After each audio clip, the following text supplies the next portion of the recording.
I've met with a lot of firms. I've had these situations before, but I haven't found anybody as good as Merlin and as dedicated to what they do. They're not here to make you happy. They're here to win. You have insurance for a reason. You pay a premium for a reason. Don't be afraid. If you don't think they're settling with you fairly, that's when you have to get someone like the Merlin Group involved.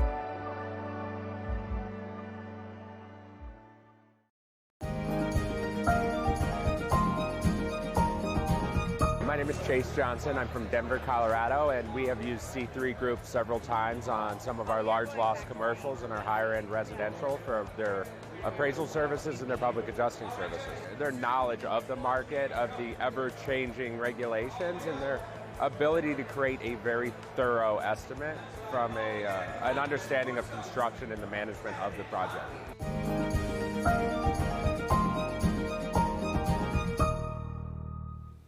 Happy Tuesday, everyone. Lead meteorologist John Choquette here for our daily 12 p.m. hail forecast. Sponsored as always by C3 Group and Merlin Law Group. You can check out both of their pages in the description below if you're watching us here on Facebook. Before we get into the forecast for today, we have a pretty big anniversary going on today. There's two big major weather events that October 29th happens to be when it is. The first of which was in 2011. This is pretty local to New England and where I grew up, but there was a major snowstorm, a very unusually early snowstorm. Over a foot of snow fell and decimated the power grid for a good chunk of the state of Connecticut, parts of Massachusetts, and New York. But the bigger event is that which was in the title, Hurricane Sandy. This is 7 years, so October 29, 2012, Hurricane Sandy ended up going up the coast and making a rare left hook right into New Jersey, made landfall just to the north of Atlantic City, and the damage was pretty unreal. This is a very unusual type of event that impacted the northeast coast. Typically, storms curve out the sea to the right, or they go straight up into Long Island. And not even those are once in a very long time, but very rarely do they turn into New Jersey. And here is what Hurricane Sandy looked like. It was a massive storm. Probably heard Superstorm Sandy a lot because of how Sandy managed to kind of do both in the way of having a hurricane and having a nor'easter. So you had a lot of damage. It was the deadliest, most destructive hurricane in the 2012 season. Not exactly a lot happened in 2012, but this was by and large the craziest event. It was the second costliest storm in history up until 2017, when both Hurricane Harvey and Maria surpassed Sandy for number 2 and number 3 respectively. About $70 billion in damage. And also we have about 233 people unfortunately killed across the 8 countries that this impacted, 71 of which were in the United States. And from the United States, the vast majority of those deaths happened in New Jersey and New York.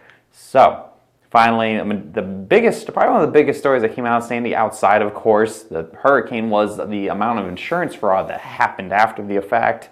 There was a lot of fraud going on with a lot of the flood claims along the coast. There was a lot of bad stuff was happening, and that caused a lot of folks, especially in New Jersey, to not have their homes repaired at all, get anything for years after the storm. We're 7 years removed, and there are still folks who have not had their stuff repaired. So you can see here a lot of really devastating damage. This was in Long Island, I think a part of Brooklyn, where there was a fire that happened during the hurricane, so you had a lot of emergency crews unable to get to the fire, and it caused a ton of stuff going on. You see here a lot of damage happening across a lot of areas in New Jersey. This is actually in Manhattan. A lot of the tunnels and subway systems got flooded out. And finally, yes, they got feet of snow in West Virginia when the storm impacted the mountains, where things got a little bit colder and you got tons of snow happening.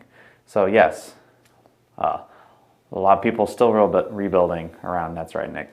It was Breezy Point in Queens. That's what it was. Yeah, well, I was in Connecticut at the time for this event. It was pretty crazy. As a weather nerd, this was really unreal, but overall, crazy thing.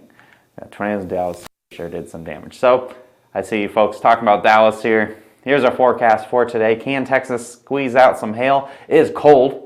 If you're in Dallas, if you see it's in the 40s and cloudy right now, it's chilly all the way down to the coast, but Tonight, there is a chance for some storms to occur. I'm seeing up to some ping pong ball size hail. I think the vast majority near marginal hail. The hail overall, I do not think is going to be anything wild beyond the scope of imagination. I think the tornado damage across Dallas that's probably your vast majority of what you're going to see. Okay, so up to some maybe ping pong ball size hail. That's their strongest supercells that they can really get going, and that would be further to the south from near Dallas. I have the line very close to Dallas. I think the Storm Prediction Center, they brought that chance for hail up a little further north, up to about I-20. I think it's going to mostly stay to the south. Whoa, comments, hello. 2% for San Antonio. You're far enough south where maybe you can get some storms going on here. This is going to be kind of different from what you'd see from, it's warm, you get big storms going. This is driven by some other dynamical effects that can probably overcome the fact that it's very chilly outside. But overall, fairly isolated. Hail sizes, probably fairly marginal. Again, ping pong ball size hail, I think, is your maximum potential with this. Looking at that future radar, the latest run that I had didn't have anything too impressive on it, of course. And showing here, a couple storms possible into the overnight hours, possibly even getting towards daybreak tomorrow. So we'll be watching that carefully. Again, if anything major does happen and proves me wrong, we'll always decide to do some live coverage with that. Otherwise, I really think we'll only see, if you're going to go on star levels, something that could possibly push up to a 2-star map just because it hits some people, maybe have some marginally severe hail. Nothing crazy, no blockbuster hail out of this one, guys. Just something to add maybe an extra hit or two if you get lucky for some storms. Wednesday, no hail is expected, and that's going to continue to Halloween, where it is going to be cold as crap across a good chunk of the United States. We have very cold air in place. We actually have a winter weather advisory here in Oklahoma right now, which is kind of unreal to think about for the end of October. Again, it's not super unusual, but the fact that you're seeing the cold air make it all the way to the Gulf of Mexico here is going to make November probably a very quiet one for severe weather.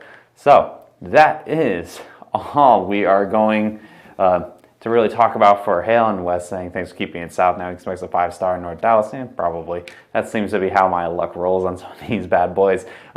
Tropical check-in. Thankfully, no Sandys this year.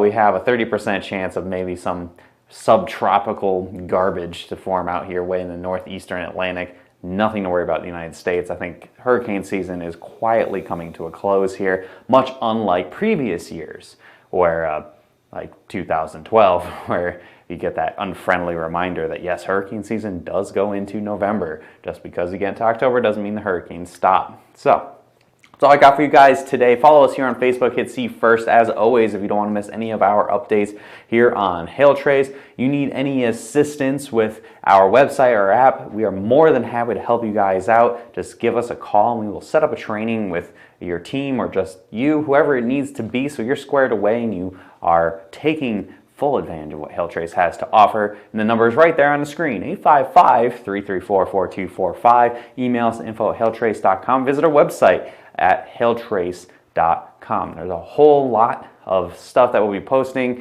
on our Facebook page and also on Instagram, Twitter, whatever it has to be. Follow us simply at Hailtrace. Keep an eye on that. Since the weather is a little quieter, we are doing other kind of content that will be posted probably in the next day or so. So I hope you guys have a great rest of your afternoon. We'll see you again tomorrow at 12 p.m. Fingers crossed, do those hail dances. Maybe we can squeeze out a decent hailstorm across Texas today, because I think that is going to be our last shot for quite a few days. Hope you guys have a great rest of your day. See you tomorrow.